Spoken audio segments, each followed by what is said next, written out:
Esta es la rúbrica de la estación XEB, la B Grande de México. 1220 XEB, la B Grande de México. La estación más antigua del cuadrante radiofónico de nuestro país y la segunda emisora más antigua de Latinoamérica. En 1923 transmitió por vez primera y hasta nuestros días es posible escucharla, ya sea en el 1220 de amplitud modulada, en la Ciudad de México o a través de Internet. Hablar de la radio en nuestro país es hablar de un medio que cumple un siglo de existencia, un medio que ha tenido una gran importancia por su cobertura, porque a diferencia de la prensa escrita y la televisión, fue el primero en llegar a zonas o regiones muy apartadas de nuestro país.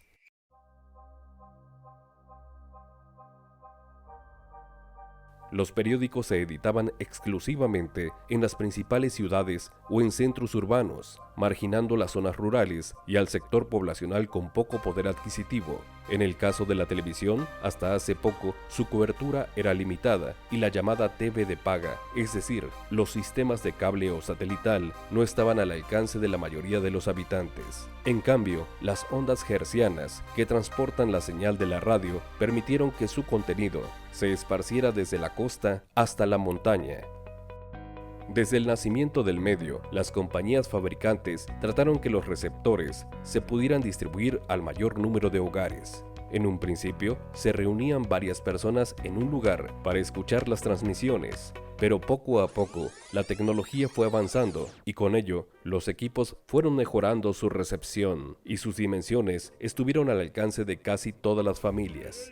Gracias a que los receptores entraron a casi todos los hogares y que las emisoras se multiplicaron rápidamente, la radio como medio tuvo un lugar preponderante, explotando una de sus principales características, la inmediatez.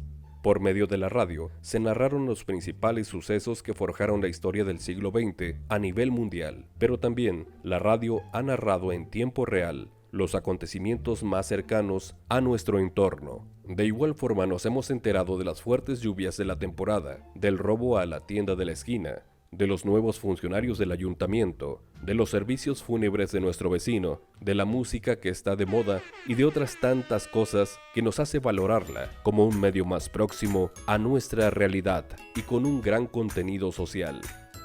Según datos del Instituto Federal de Telecomunicaciones, en nuestro país operan más de 1.800 estaciones de radio, lo que nos da una idea de su amplia cobertura. La radio, tanto en nuestro país como en el mundo, ha ido experimentando cambios significativos desde sus inicios hasta nuestros tiempos. Cambios que han respondido a diversos factores como la tecnología, el consumo, la transición generacional, entre otros. Los teóricos de la comunicación distinguen 5 etapas en la historia de la radio. La radiodifusión, de 1894 a 1920. Se llama radiodifusión porque lo único que se buscaba era difundir el sonido a través de la distancia. Descubrieron que sí se podía sin hilos. Esta etapa termina en el momento en que hacen que la radio no sea solo para 2 personas, sino también para la masa. En esta etapa destacaron los trabajos del italiano Guillermo Marconi, el ruso Alexander Popov y el canadiense Reginald Fessenden como precursores de la radio. Radioimitación, de 1920 a 1930. Las estaciones intentaban hacer una programación más o menos planeada, pero no desarrollaban las posibilidades propiamente radiofónicas. Se limitaban a imitar todas las formas preexistentes para difundir sus contenidos. En esta etapa surgieron los radioteatros. Lo importante de este periodo fue la aparición de cientos de estaciones en todo el mundo. Radio espectáculo, de 1930 a 1950. Es el periodo de mayor importancia de la radio. En lo tecnológico, hubo proliferación de los receptores. Casi todas las familias tenían una radio. La radio espectáculo se llamaba así porque la mayoría de los programas ofrecían shows y espectáculos. En los 30, la radio creó su propia personalidad. El medio ya utilizaba sus propios recursos, voz, música y efectos.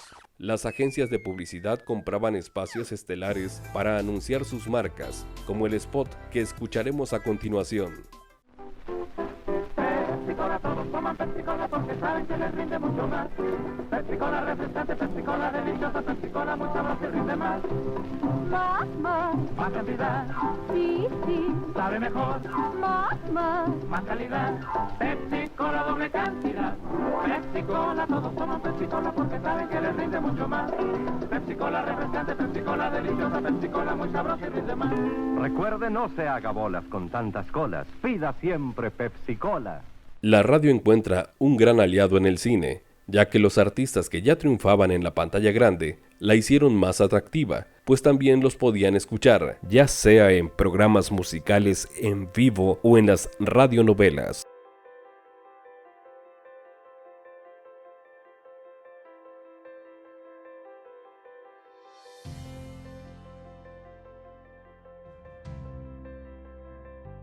Chucho el Roto, la historia de un hombre que protegió a los pobres y luchó contra la injusticia. Con la presentación del galán cantante cinematográfico Manuel López Ochoa en el papel de Chucho el Roto. El pobre será menos triste si conoce la sonrisa y el apoyo de un amigo.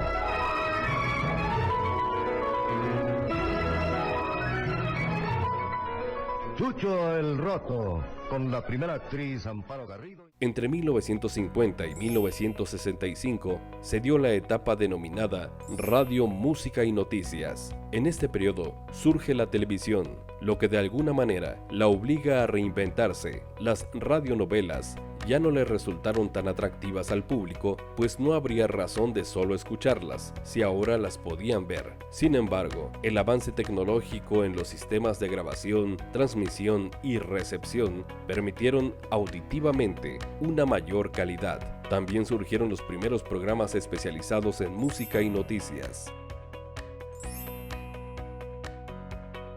De 1965 a 1985 tiene lugar la etapa llamada Radio Tocadiscos. La programación gira en torno a ofrecer música, la música que es solicitada por el oyente, como si se tratara de un simple tocadiscos. Por ello, denominan así a esta etapa. En las estaciones, en su gran mayoría, desaparecen los espacios con contenido informativo para dedicar casi por completo sus tiempos a la música y a la abundante publicidad. Buenas tardes, presentamos.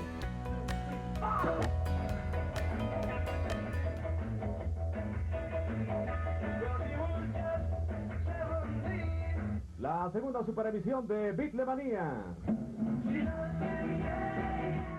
Desde los últimos años del siglo pasado, la radio tomó un nuevo impulso. Hay una programación más equilibrada, y aunque sigue teniendo gran preponderancia la música, los programas informativos y de análisis de todos los ámbitos gozan de importantes espacios. De hecho, hay estaciones que dedican todo su tiempo a programas hablados. Además, con el boom del Internet, la radio encontró una forma de llegar a un mayor auditorio. Hoy podemos escuchar estaciones prácticamente de cualquier parte del mundo, desde cualquier lugar.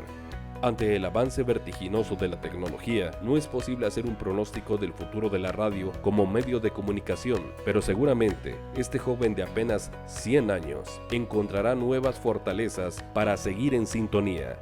Los invito a que en su salón de clases realicen, bajo la dirección de su maestro, un ejercicio de análisis sobre el papel de la radio en su comunidad y saber cuál es su lugar al compararlo con otros medios de comunicación y el Internet.